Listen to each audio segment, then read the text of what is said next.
सन 1500 से 1600 का दौर भारत का ये वो दौर था जब मिट्टी के कच्चे घरों में दिया और लालटेन की हल्की रोशनी होती थी और जब बदन पर कपड़े भी भले पुराने हों लेकिन हर सुबह चेहरे पर मुस्कुराहट नहीं होती थी। ये वो दौर था जब देश में दिल्ली सल्तनत बिखर चुकी थी और मुगल व मराठा साम्राज्यों का उदय हो रहा था।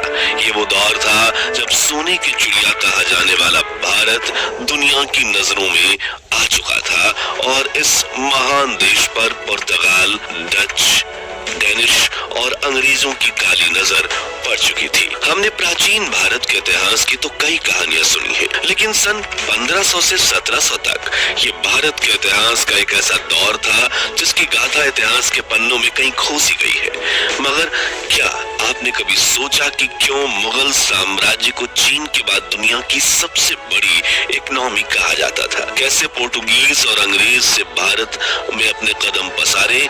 उस दौर में आम भारतीयों का रहन सहन कैसा था? वो किस तरह के कपड़े पहनते थे? क्या काम धंधा करते थे? और क्या उस वक्त देश में जातीय भेदभाव होता था?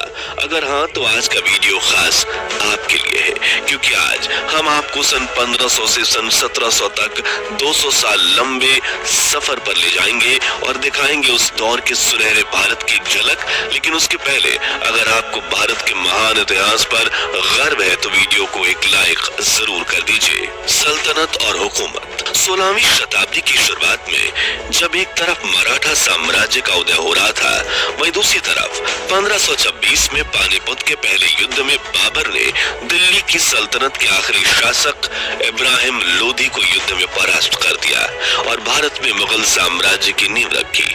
उस वक्त कहा जाता था कि जो दिल्ली पर राज करेगा वो पूरे भारत को कंट्रोल कर पाएगा।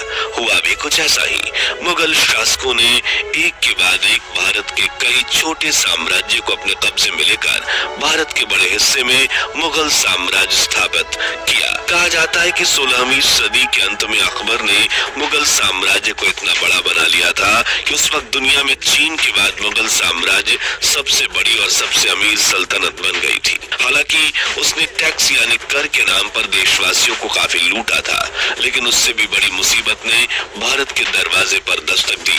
24 अगस्त 1608 के दिन जब ब्रिटिशर्स की पहली टोली ने सूरत बंदरगाह पर दस्तक दी, उन्होंने राजाओं को महंगी और बेशकीमती भेंट देकर मीठी मीठी बातें करके भारत में व्यापार करना शुरू किया और कुछ ही सालों में अंग्रेजों को यह अंदाजा लग गया कि वो कूटनीति से भारत को अपने कब्जे में कर सकते हैं। उस वक्त कुछ छोटे बड़े राजाओं के अलावा भारत के दो बड़े साम्राज्यों की हुकूमत चलती थी, जिसमें पहला था औरंगजेब का मुगल एम्पायर और दूसरा था मराठा साम्राज्य। यह दोनों साम्राज्य इतने ताकतवर थे कि शुरुआत में अंग्रेजों के इनके सामने आंख उठाकर देखने की हिम्मत भी नहीं होती थी, लेकिन इन दोनों की सबसे बड़ी कमजोरी थी एक दूसरे से नफरत, जिसका फायदा उठाते हुए अंग्रेजों ने डिवाइड एंड रूल की तरकीब अपना ली और बड़ी चालाकी से कूटनीति करके इन दोनों साम्राज्यों में कई युद्ध करवाए और खुद बाजी मारने के लिए सही मौके का इंतजार करते रहे। एक तरफ अंग्रेजों ने भारत में अपनी फैक्ट्रीज खोली, वहीं दूसरी तरफ अपनी प्राइवेट आर्मी बनाना शुरू किया, जिसमें वो हाई रैंकिंग ऑफिसर्स को ब्रिटेन से रिक्रूट करके भारत लाते, जबकि अपनी आर्मी में युवा भारतीयों को भर्ती करते। लेकिन अंग्रेजों से भी पहले एक विदेशी हुकूमत भारत आई थी और वो थे पोर्टुगीज यानी पुर्तगाल, जिन्होंने वास्को डी गामा की आगवानी में 20 मई 1498 में पहली बार भारत को खोजा था और 1510 में बीजापुर सल्तनत को हराकर उन्होंने गोवा को अपने कब्जे में ले लिया था। कहा जाता है कि अगर सन 1498 में वास्को डी गामा ने भारत की खोज ना की होती तो भारत और ज्यादा समृद्ध देश बन चुका होता। लेकिन पुर्तगाल के बाद डच, डेनिश और ईस्ट इंडिया कंपनी भारत आई और उन्होंने भारत को लूटना शुरू कर दिया। लेकिन 16वीं और 17वीं शताब्दी में भारतीय कौन सा व्यापार करते थे और क्यों उस दौर के भारत को सोने की चिड़िया कहा जाता था, ये जानते हैं। व्यापार, काम धंधा और लगान। 16वीं और 17वीं शताब्दी में भारत समृद्ध और संपन्न था। दुनिया का कुल उत्पादन का 1/4 माल भारत में ही तैयार होता था, इसलिए भारत को सोने की चिड़िया कहा जाता था। जमीन छोटी हो या बड़ी, लोग खेती को प्राथमिकता देते थे और हुकूमतें किसानों से फसल खरीद कर उन्हें देश विदेश में एक्सपोर्ट किया करती थी। भारत समुद्री रास्ते से मसाले, कॉटन, सिल्क, इंडिगो यानी नील और चाय का एक्सपोर्ट करने वाला दुनिया का सबसे बड़ा देश था। लोग खेती के साथ किसान पशुपालन भी करते थे। जिनके पास जमीन नहीं होती वो वस्तुएं खरीद कर गाँव और शहर के बाजारों में उन्हें बेचने का काम करते या फिर छोटे मोटे कारखानों में मजदूरी का काम करते थे। हालांकि मुगल सल्तनत जैसी कुछ हुकूमतें किसानों और व्यापारियों से काफी टैक्स वसूला करती थीं। फिर यही काम किया अंग्रेजों ने। इसी टैक्स यानी लगान की वजह से कई किसान बेघर हो जाते थे, क्योंकि वो अमीर जमींदारों के पास अपना जमीन गिरवी तो रख देते थे, लेकिन ब्याज की रकम इतनी बढ़ जाती थी कि ज्यादातर किसान पैसे नहीं दे पाते थे और उनकी जमीनें हड़प ली जाती थी। 16वीं सदी में देश के लगभग सभी गांव और शहरों में बार्टर सिस्टम भी चलता था, यानी सामान के बदले सामान देना। अगर कोई किसान चावल उगाता तो वो दूसरे किसान से चावल के बदले दाल ले लेता, और अगर कोई धान उगाता तो वो उसके बदले सब्जी ले लेता था। जैसे कि 1 किलो धान के बदले 3 किलो टमाटर और 2 किलो आलू, या फिर 1 किलो चावल के बदले आधा किलो दाल।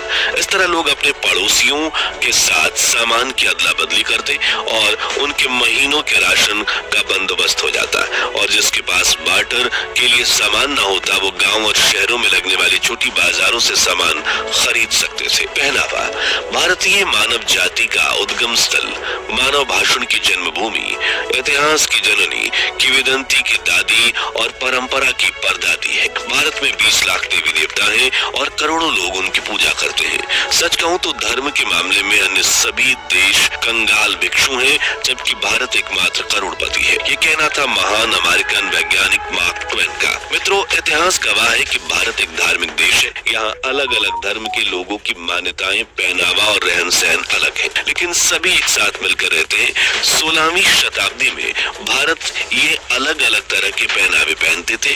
जैसे कि मालाबार समुदाय के लोग कुछ इस तरह की पोशाक पहनते थे। उत्तर पूर्व यानी नॉर्थ ईस्ट में बसने वाली ट्राइबल कम्युनिटीज की पोशाक कुछ ऐसी थी। तमिलनाडु में महिलाएं ऐसी प्रिंट वाली साड़ी पहनती थी।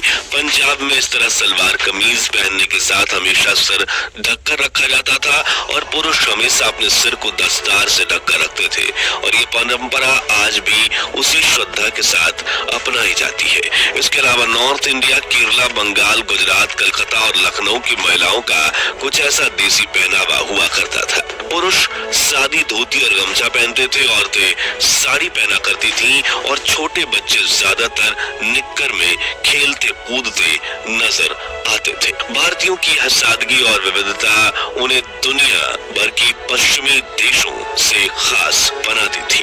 खास बात यह है कि आज भी उत्तर प्रदेश, राजस्थान के ज्यादातर बुजुर्ग उस वक्त का सादा पहनावा पहनते हुए देखे जा सकते हैं, लेकिन हम में से ज्यादातर युवाओं को आज लुंगी पहनना तक नहीं आता, जो थोड़ा निराशाजनक जरूर है। लेकिन पिछले कुछ सालों में युवाओं ने फिर से अपनी जड़ों की तरफ बढ़ना शुरू किया है, जिससे वो भारत की संस्कृति आने वाले हजारों सालों तक ऐसे ही बनाए रख सकते हैं। व्यवहार और रहन सहन, 16वीं सदी के भारत में टेक्नोलॉजी बेहद शुरुआती चरणों में थी। उस वक्त देश में अखबारों का दौर तक शुरू नहीं हुआ था, जिस वजह से लोग देश दुनिया की खबरों से अनजान और बेवजह की चिंता से दूर रहते थे। सफर करने के लिए साइकिल की खोज तक नहीं हुई थी, लेकिन लकड़ी के बने चक्कों वाली बैलगाड़ी लोगों के जीवन को आसान बनाती थी। पंखे और बिजली का नामो निशान तक नहीं था, लेकिन रात के वक्त दिए की रोशनी में लोगों के चेहरे पर एक अलग ही नूर चमकता था।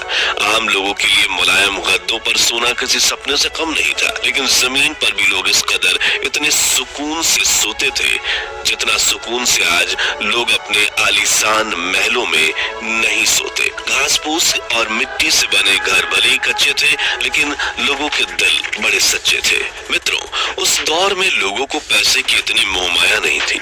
लूटपाट करना, किसी को चूना लगाना या चोरी करना, ये हमारे पूर्वजों के फितरत में नहीं था। कुल मिलाकर उनकी जरूरतें कम थी, इसलिए उनके जमीर में दम था।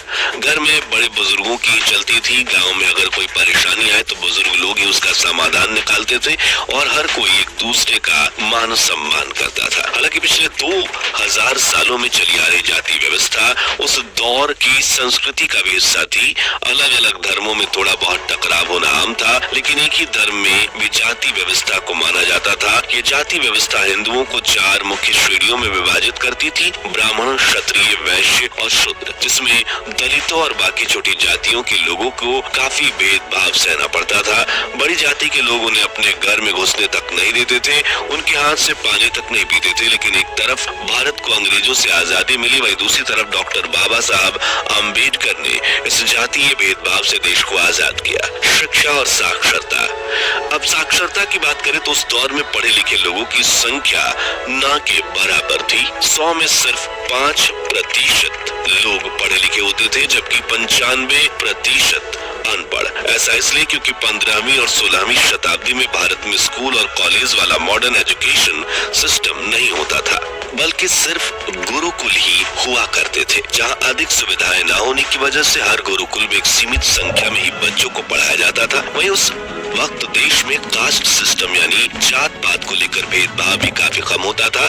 ऐसे में छोटी जाति के बच्चे बड़ी जाति के बच्चों के साथ उठ बैठ नहीं पाते थे और उन्हें पढ़ने लिखने में बेहद कम अवसर मिलते थे। हालांकि शिक्षा भले ही ना हो, ज्ञान के मामले में ये भारत दुनिया का सबसे आगे वाला देश था। हमारे देश में जुगाड़ से कोई काम भी किया जा सकता था। कुल मिलाकर उस वक्त भारत की कुछ चीजें बेहद अच्छी थी तो कुछ बहुत ही खराब। कुछ लोगों के पास बहुत सुख सुविधाएं थी तो कुछ को 2 वक्त का खाना भी नसीब नहीं हो पाता था।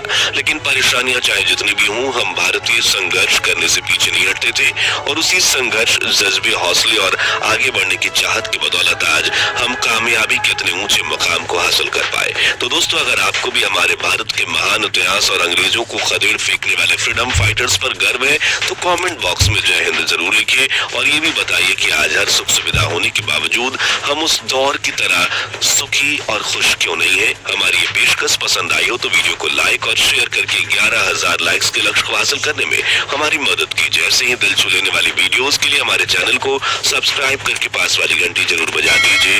जय